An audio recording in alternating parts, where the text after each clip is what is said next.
And just like that, we're back to the time of year when I start complaining about how cold it is in the car. Do these windows look frosty to you? Evening. I have... God, it really is cold in here. And it's been so mild today for November. I have just been to see Black Panther, Wakanda Forever. Really wanted to say that in like... well, I was going to say with like an African accent, but that would be probably quite racist, wouldn't it? So I won't. I'm not going to be able to say a huge amount about the film because spoilers, but I will say some things. First of all, this is the 30th film set in the Marvel Cinematic Universe, in this world that started with Iron Man in 2008 when I was pregnant with my nearly 14-year-old. So it's incredible that these films have been knocking around for that long, and that, yeah, we've just hit number 30 in the canon, and it's just astounding. This is also the final film in Phase 4. Phase 3 ended with Avengers Endgame, and I'd say overall Phase 4 has been a bit of a letdown. Its saving grace is Spider-Man No Way Home, which I've made no secret of the fact that I absolutely adored. The rest of it has been a bit... oh, hang on. Shang-Chi. Is Shang-Chi Phase 4? It must be. That was good. I liked that one. But this is the film that brings Phase 4 to a close. So, I'm trying to think about what I can say. Okay. The people of Wakanda, and specifically the royal family, the Queen and the Princess, are dealing with the loss of their son and brother, King T'Challa. This happens literally right at the beginning. We're told he's contracted some illness. His sister Shuri, played by the excellent Letitia Wright, is trying to save him. She's in a mad science tech lab. And then the Queen, played by Angela Bassett, comes in and, you know, it's very clear that he's no longer there. We see his funeral, then it's 1 year later, and that's where we go from. So I don't believe that those are spoilers. That's literally the first few minutes of the film, and we knew that they had to explain the absence of T'Challa somehow. Unless you've been living under a rock or in a cave on Mars with your fingers in your ears, you will be aware of the fact that in June of 2020, Chadwick Boseman, the actor who played T'Challa, Black Panther, in several Marvel films, lost a battle to cancer. He was 43 years old, and very few people actually knew that he was ill because he kept it to himself. Only people surrounding him knew.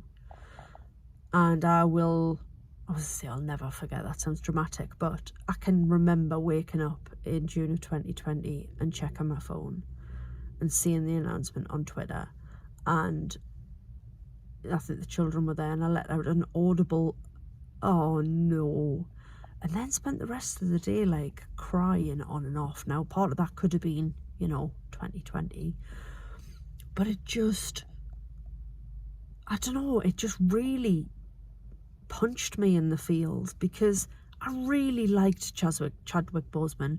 He was the perfect King T'Challa, but I also saw him in other films, actioners like 21 Bridges. What else did I see him in? I've since seen him in the, I want to say 42. Is it 42? Where he plays the baseball player.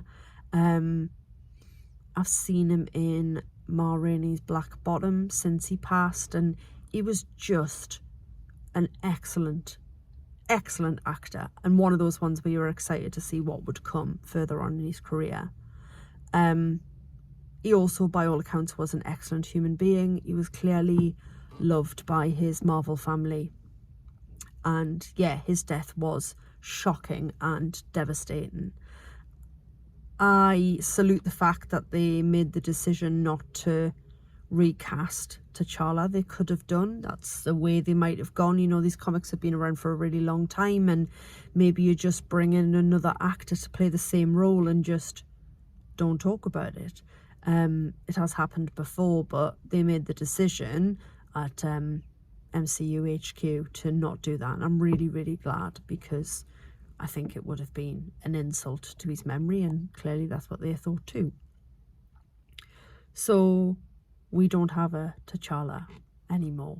We still have the Queen, and we still have Princess Shuri. And really, this is her story. This is very much the story that surrounds her, and about how she's dealing with the loss of her brother, and what that's done to her role in Wakanda, and what it's done to her place in the world, and all this sort of stuff. Letitia Wright, who plays Princess Shuri, is superb, and she has been all the way through.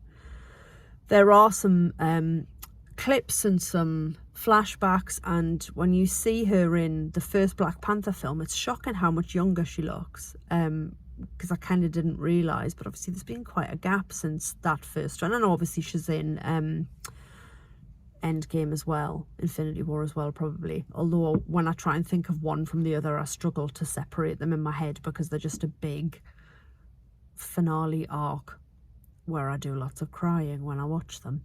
And she's just absolutely brilliant. You can see her wrestling with grief, with tradition, on what she should be doing, and like I say, trying to find her place in Wakanda and the world again.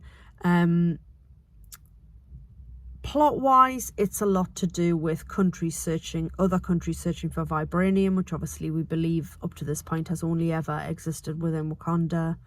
I won't go into the enemy that they face in this film, because I think that would be spoilers, and that would be a shame. Overall, I did enjoy it. It wasn't as good as the first Black Panther film, and I'm not saying that that's all due to Chadwick Boseman. I just felt more invested in that story. But this was excellent. All familiar faces back. We see Martin Freeman's character again. What makes me laugh about him is his American accent is, what's his character's name? Everett Ross? Is that his name? CIA guy, isn't he? It makes me laugh because he sounds American and his accent is excellent. However, he still makes Martin Freeman faces. He still makes faces that I associate with, like, not so much Tim from The Office, but more like Watson in Sherlock, and also what's the other thing, like Hobbit faces. I'm sure I'll be delighted to hear that critique, but yeah, it's just weird to see that he looks like Martin Freeman but he doesn't sound like him. It's a really daft thing to say about an actor.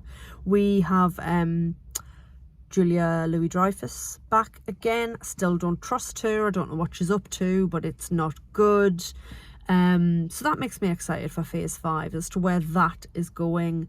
Lupita Nyong'o, apologies if I pronounced that wrong, is back. Denai, is that her name? The actress who plays Michonne in The Walking Dead, she's obviously back again. Trying to think of anybody else. Oh my god, Winston Duke. Winston Duke as M'Baku is one of my favourite characters in the whole of the MCU, and he's not like a major player, but I just love him. I love Winston Duke, and the character makes me laugh. There are laughs, you know, there is good banter and interchange between certain characters, particularly between Princess Shuri and the General. Another character they've introduced this time, who I think we'll definitely see again, the character is called Riri, and she was played by Dominique. Oh, I've just looked her up. Can't remember her surname, that's really bad.